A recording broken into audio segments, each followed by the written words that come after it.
Ciao a tutti e bentornati nella cucina di Gourmet Asian Food.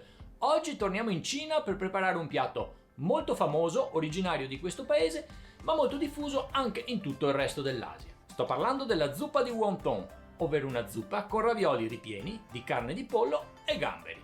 Come spesso succede per le ricette asiatiche, anche di questa ne esistono tantissime versioni.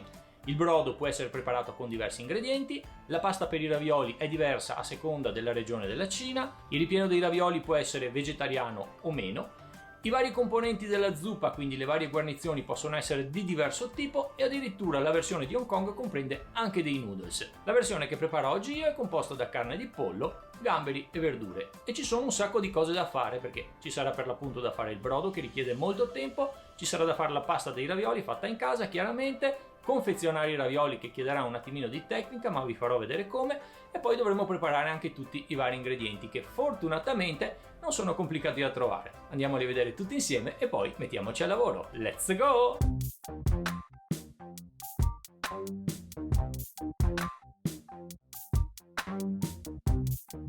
Ed ecco tutti gli ingredienti che compongono la ricetta di oggi. Per il brodo avremo bisogno di 600 g di carcasse di pollo, le carapaci di 100 g di gamberi, 3 cipollotti, 50 g di zenzero a pezzi, 1,3 litri di acqua fredda, salsa di soia e sale fino.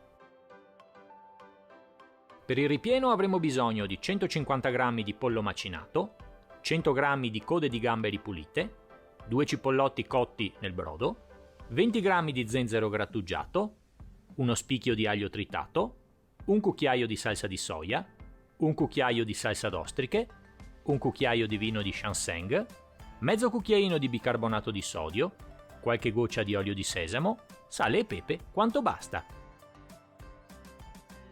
Per la pasta avremo bisogno di 150 g di farina 00, un uovo intero e un tuorlo e 2 g di sale fino. Per le guarnizioni avremo bisogno di un pak choi, un uovo, un cipollotto, 2 cucchiaini di aglio fritto, olio piccante e olio di semi. E come al solito, dopo aver trovato tutti i nostri ingredienti, cominciamo la ricetta, che divideremo in 6 fasi. La preparazione del brodo, la preparazione del ripieno per i ravioli, la preparazione della pasta dei ravioli, il confezionamento dei ravioli, la preparazione di tutte le guarnizioni e infine l'impiattamento.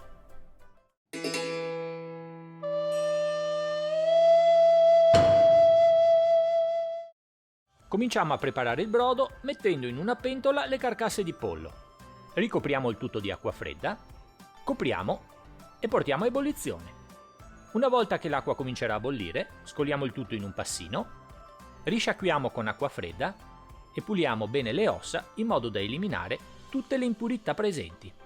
Fatto questo, rimettiamo le ossa pulite nella pentola, aggiungiamo lo zenzero a pezzi, i cipollotti interi che ci serviranno in seguito una volta cotti, aggiungiamo 1,3 litri di acqua fredda, le carapaci dei gamberi, copriamo e lasciamo cuocere a fuoco medio-basso per circa 4 ore.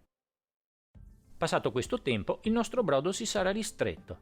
Togliamo la pentola dal fuoco e scoliamo il tutto in un passino.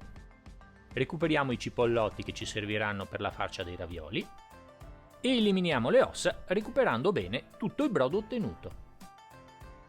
Posizioniamo un'etamina sopra un collino fine e cominciamo a filtrare il brodo. Procediamo lentamente in modo da filtrarlo bene. Strizziamo quindi l'etamina per recuperare il liquido residuo. Fatto questo avremo ottenuto circa 1 litro di brodo di pollo.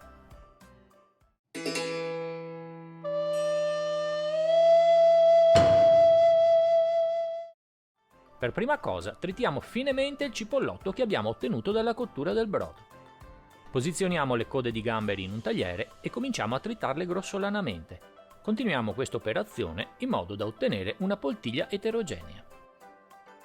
Aggiungiamo ora ai gamberi tritati il macinato di pollo e mescoliamo energicamente con le mani. Aggiungiamo quindi il bicarbonato di sodio, la salsa di soia, il vino cinese, l'aglio tritato, la salsa d'ostriche, lo zenzero grattugiato e il cipollotto cotto tritato. Mescoliamo bene con le mani in modo da amalgamare i vari ingredienti. Condiamo quindi con del pepe nero, del sale e qualche goccio di olio di sesamo. Mescoliamo energicamente finché il nostro ripieno non diventa appiccicoso. Fatto questo, copriamo con pellicola alimentare e lasciamo riposare in frigo per almeno 2 ore.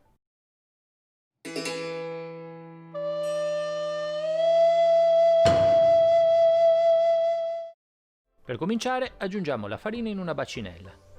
Uniamo il sale fino e mescoliamo bene con una frusta. Versiamo le uova sbattute al centro della farina e con le mani cominciamo ad impastare dall'interno verso l'esterno. Uniamo l'uovo alla farina in modo da creare un impasto abbastanza omogeneo.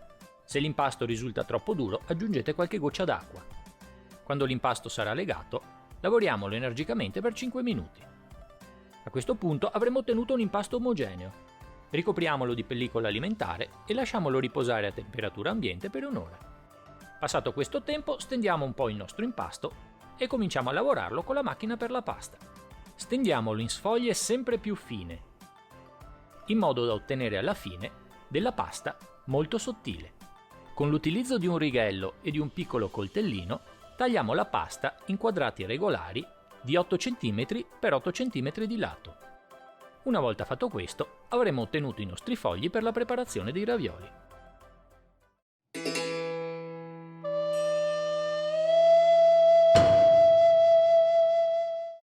Per cominciare, bagniamo 2 lati del quadrato con un po' di acqua. Aggiungiamo un cucchiaino di ripieno al centro, quindi pieghiamo la pasta in modo da fare aderire i lati e creare un piccolo triangolo, cercando di eliminare l'aria interna. Fatto questo, bagniamo un pochino un lato del triangolo e ripieghiamo i 2 lembi su se stessi. Avremo così ottenuto il nostro wonton pronto per essere cucinato. Una volta preparati tutti i wonton, cospargeteli con un po' di farina e lasciateli riposare a temperatura ambiente fino al momento dell'utilizzo.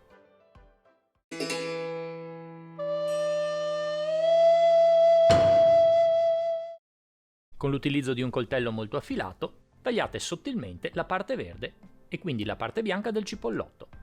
Fatto questo, riservatela a parte. Sempre con l'utilizzo di un coltello affilato, tagliamo in 2 in senso longitudinale il pak choi. Immergiamolo quindi in una pentolina di acqua bollente e facciamolo cuocere 2 minuti. Passato questo tempo, togliamolo dalla pentola e tuffiamolo in una bacinella di acqua fredda per fermare la cottura e lasciarlo raffreddare. Scaldiamo una padellina antiaderente e aggiungiamo un filo di olio. Quando comincerà a scaldarsi, aggiungiamo l'uovo sbattuto e muovendo il padellino facciamo sì che ricopra tutta la superficie. Dopo averlo cucinato 1 minuto, giriamolo e prolunghiamo la cottura per altri 30 secondi. Passato questo tempo, togliamo il padellino dal fuoco e mettiamo l'omelette in un tagliere. Dopo averla lasciata raffreddare un poco, arrotoliamola su se stessa e con l'utilizzo di un coltellino affilato tagliamo una julienne molto sottile. Una volta ottenuti i nostri filamenti, lasciamoli riposare a temperatura ambiente. Portiamo a ebollizione il nostro brodo e condiamolo a piacere con sale e salsa di soia.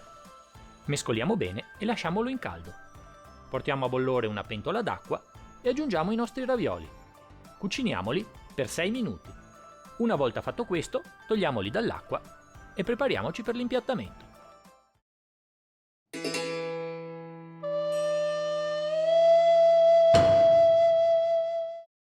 Ed eccoci come al solito arrivati al momento dell'impiattamento. Aggiungiamo 400 ml di brodo bollente in una bella tazza capiente.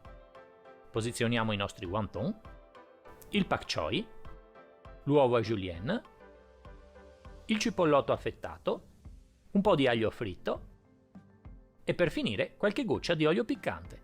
E la nostra zuppa di wonton è pronta per essere degustata. Wei Ko Hao!